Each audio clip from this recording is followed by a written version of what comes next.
Hello, hello, and welcome back to Burrows. Gray just had a good time.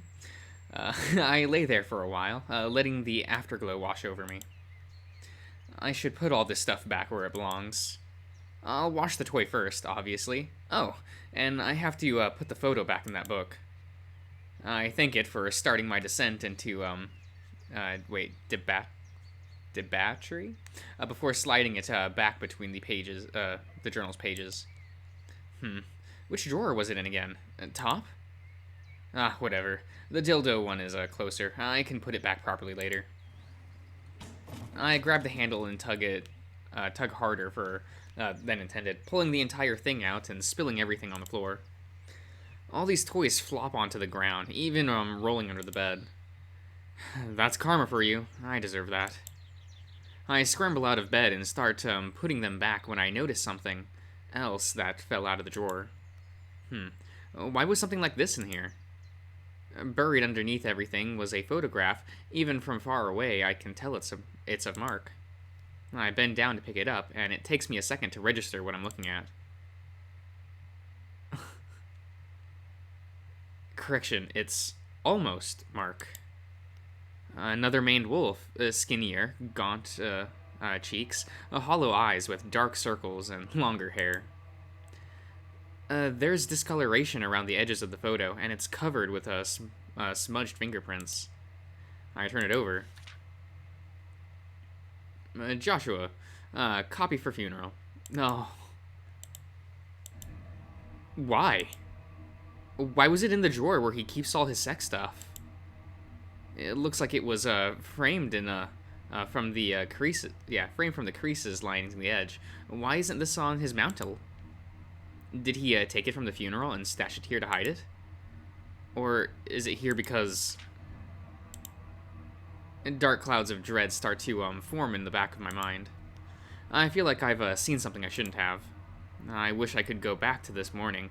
I should have never come in here. I have to... Fuck, the phone. He did say he would call me. I slowly creep back into the living room. I check the clock. It's only been 40 minutes. He couldn't even wait an hour? I should just keep it ringing. I don't even know how I'd react right now. Just wait it out. There. It finally stopped. Now I can... Something clicks. The box next to the phone. I hear his voice and shudder. Gray? Hello? Are you there, Gray? Answer me, Gray. Hello? I can't take it anymore. I snatched the photo off the hook. Hey, sorry, I was in the shower. There's a really long pause before he answers. I see. Are you alright? Yup. I hear him sigh on the other end. I'm glad. I felt so bad leaving you there. When I get home, I'll make up for it. I'll make it up to you. Promise. His voice is completely monotone. Was he angry I didn't answer right away? Okay, I'll talk to you later, Mark. He says goodbye and hangs up before I do. I don't know what to do. I hear the shower still running and turn it off. I don't feel like that. I don't feel up for that anymore. I don't want to be appealing to Mark right now, or anyone. I look around. The house is still only half cleaned, and I left the bedroom a mess. My heart almost stops when I hear the timer on the washer ding.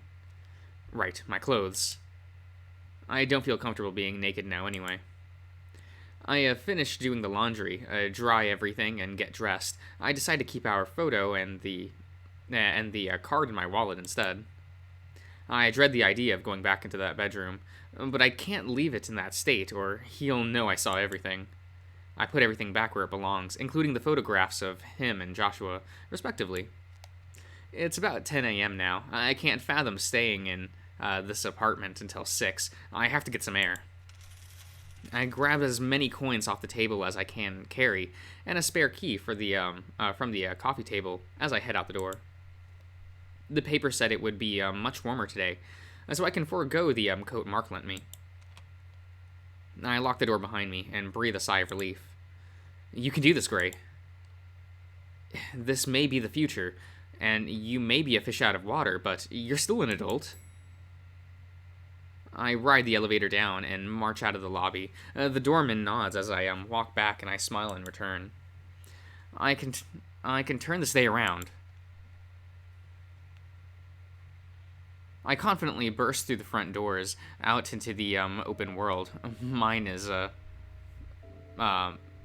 to freely explore. Okay. The sky is a pale blue, and I feel the sun warming my fur, a sensation I'd dearly missed over the last few days. Winter in a coastal city is no joke. I close my eyes and feel the heat on my face, breathing in the fresh air before taking my first steps out of the apartment. I must have been enjoying it too much because I almost burrowed over a mother and her small child. Hey, I'm walking here. You almost hit my baby.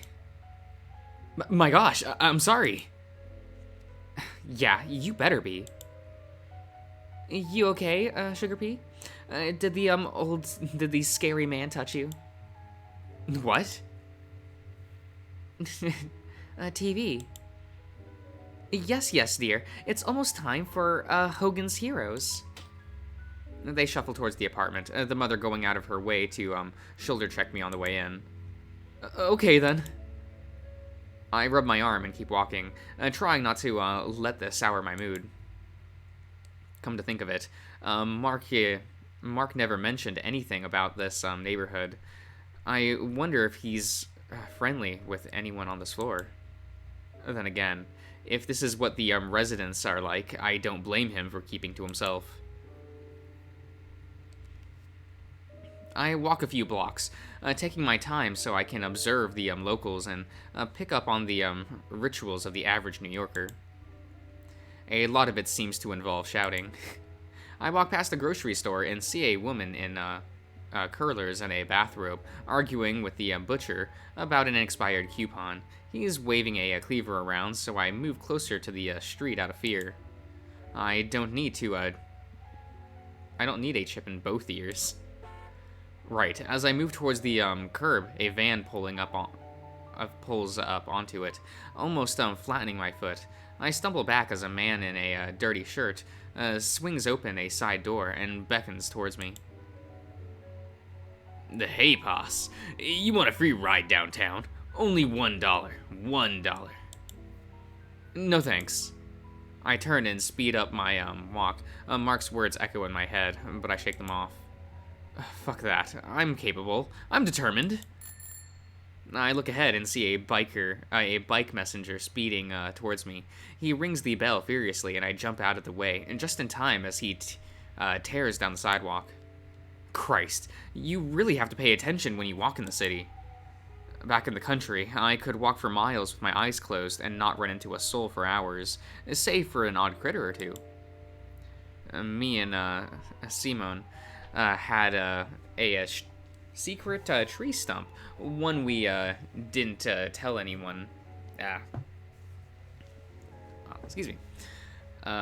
One we didn't tell anyone, any of the other kids about. We memorized which toadstools grew on it, so we could always find it again. We'd keep any treasure we found in there. Pretty rocks, marbles, arrowheads.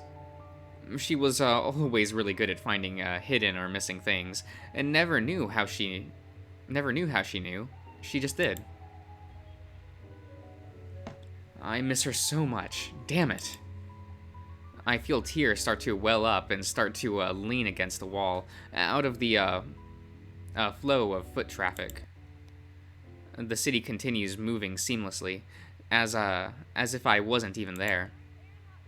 And the world should keep turning without me in it, right? Wait. And the world should keep turning without me. Okay. That's what I thought when I decided to take myself out of the equation. But I was being selfish.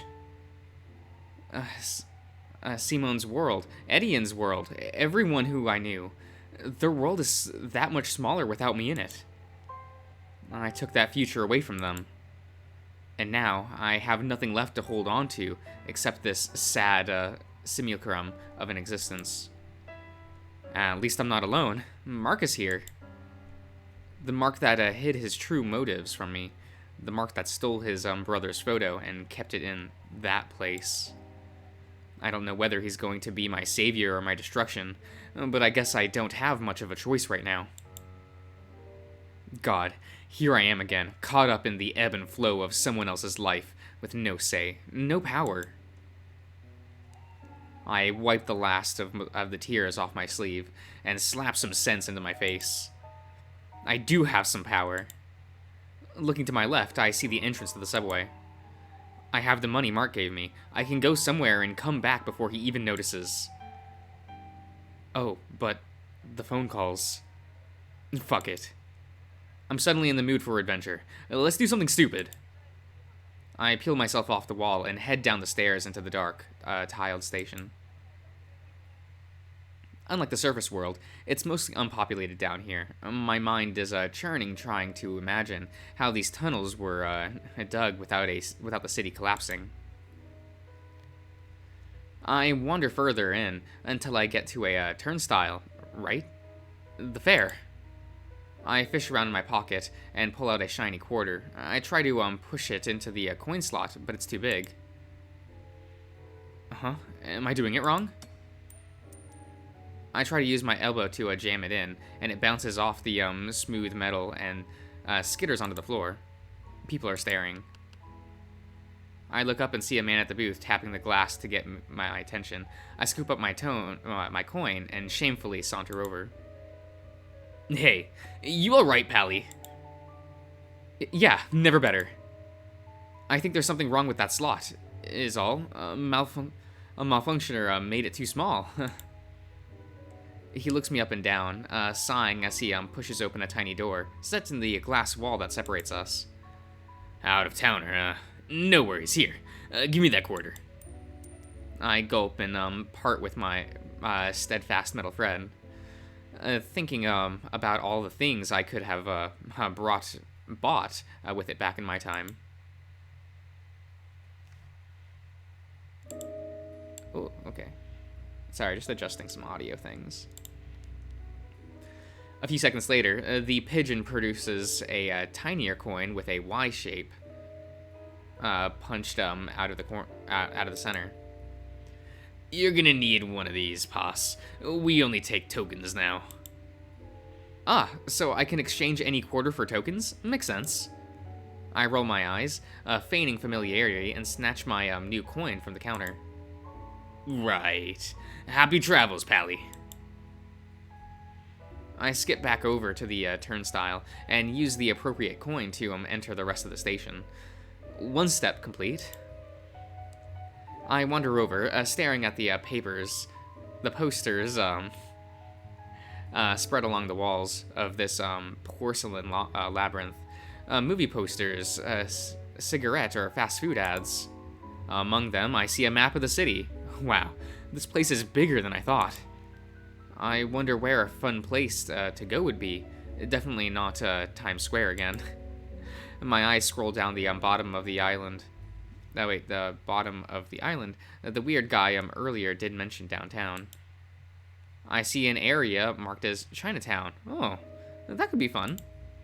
My grandfather used to recount tales he heard from the Chinamen who worked in town after the railroad was completed. Their culture and attire have always intrigued me. That settles it.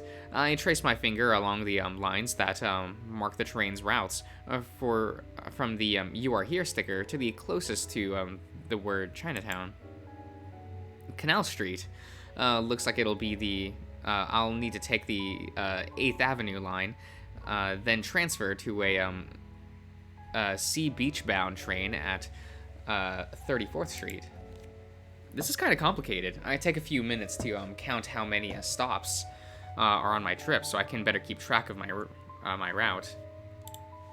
Okay, let's do this. I follow the signs and find myself waiting on the platform to catch the first train on my route. It's not very crowded, so I have a pillar to myself to lean on. Mark would be freaking out if he saw me here alone. I can't help but feel a little bad for giving him a reason to worry. Even if he's being extreme about it, I don't want to cause problems for him.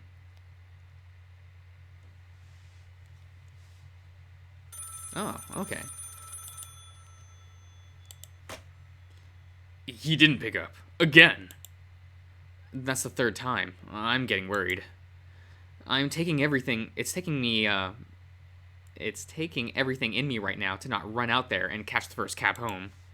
I told him not to stay out too long. Why does he... knock at the door. I compose myself, affixing my hair using my nameplate as a mirror. Come in!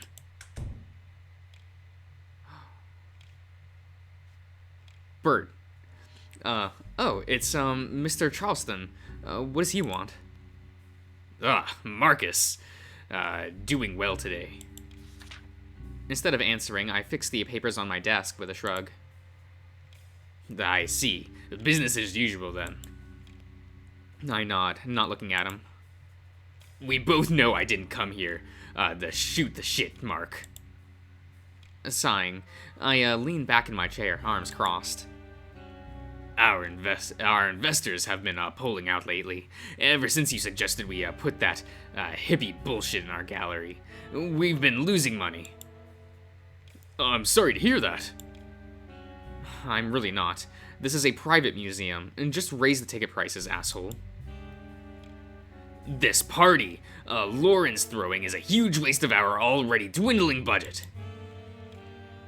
We're going to be considering doing some cuts in the next quarter.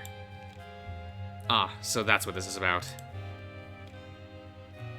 What do you need from me this time? He spins around, grinning feverishly. I need you to not bid the auction. At the auction. Huh? You think I didn't notice the little stunt you pulled by selecting that piece? Fuck. We finally have someone out on the inside who's going to bid on it. Don't interfere. That's all. With that final statement, he turns to walk away, slamming the door behind him. I feel something snap. Half the pencil I was holding falls to the floor, and I feel the splinters dig into my palm. That man. Oh, Mark's an angry boy. Something needs to happen to him. My thoughts get cut short as the phone rings. I rush over and almost drop it as I scramble to pick it up. Great, he's finally getting back to me. He wouldn't disobey me. Of course not. Hello, this is... my mother's voice. My smile drops. I flop down into my chair and try not to sigh loud enough that she'd notice. She'd asked about Joshua's belongings, something about the bank not wanting to liquidate them. It's obvious the bitch just wants to shove more of his shit onto me, rather than have any reminder of him around. I listen more than I respond, agreeing to take it off her hands sometime next month. I hang up and chuckle a little to myself. Next month.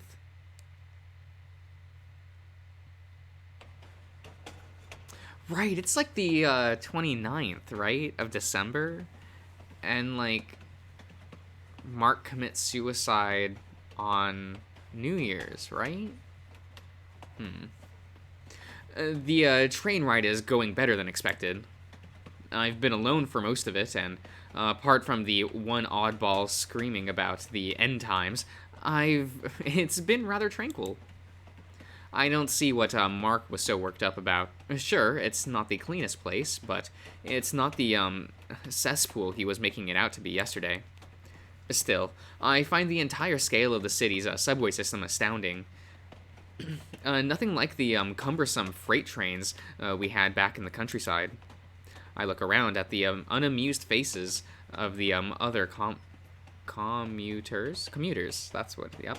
They're likely done this thousands of times throughout their lives. Doubt they're impressed Wait, I doubt they're impressed anymore. Okay. I'm pretty sure I'm halfway there now, but I checked the map just to be sure. Yep. Wow, I'm learning this faster than I thought. I'll remember to gloat to Mark later once I spill the beans about this little detour. I'm going to have to bring up the other thing, too. Or would it be safer not to? If I have to stay with him for the time being, it could be better to not bring it up. Ugh, I hate this. I feel these clouds seeping up behind me again, but shake them off. No, this is a fun day. Don't think about it. The train comes to a stop.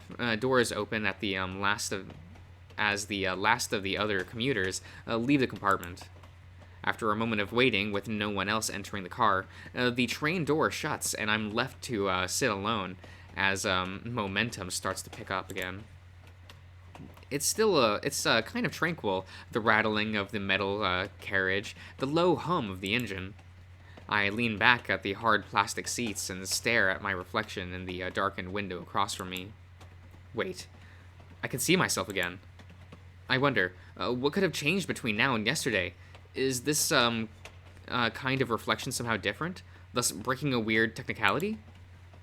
What does it all matter anyway? I'm alive. I'm safe. I stare back at my reflection in the cold glass, finally able to examine myself in real time. I look tired.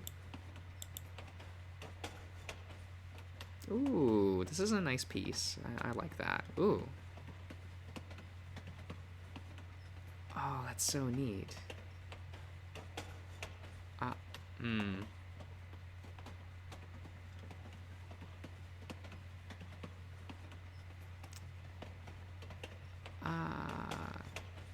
Things will be fine, right? He's crazy. Oh my god, okay.